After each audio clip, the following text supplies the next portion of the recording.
In second grade, I was one of those kids who stayed after school and helped put the chairs up, and because I was a nerd.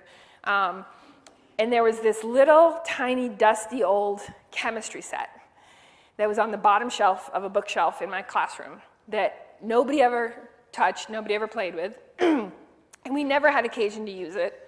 And I started to covet it in the way that sometimes first and second graders can covet things that don't belong to them. And after putting up all the chairs one day, I very quickly slipped it into my backpack. And I had about a mile walk home, and I would say about half a mile into the walk, the sweating began, and shortly thereafter the crying began.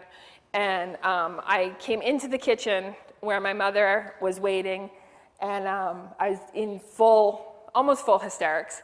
And she was like, "Sweetheart, what's wrong? What's wrong? What's wrong?"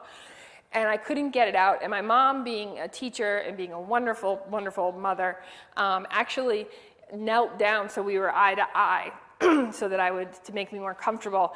And I said, "I stole a," and just threw up all over her lap. To which she responded, "Oh, okay, Mommy has to clean up now." And I admitted my felony theft. And my mom actually didn't punish me.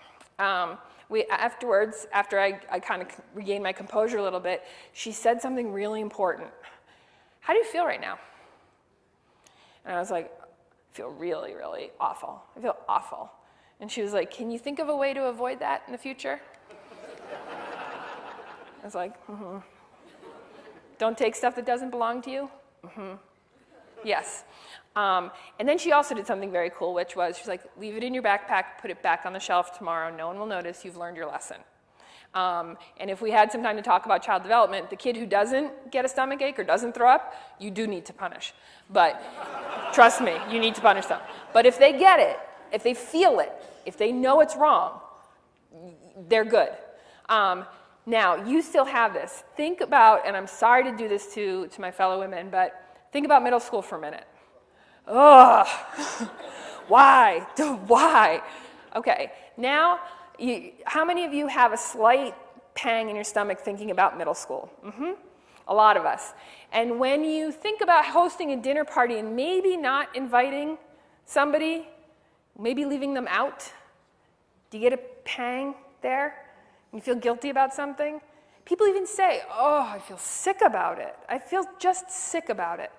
Evolution has done something incredible. It has put the guilt system on top of the food poisoning system. So that if you are lucky enough to survive a major social transgression, you will not do it again. And it's my belief that this system kicks in middle school. And that's one of the reasons that middle school is so hard, is you're learning how to interpret these signals that feel like food poisoning, that are related to social events, that are very hard to understand. And that's why you need a lot of practice. That's kind of funny. Okay.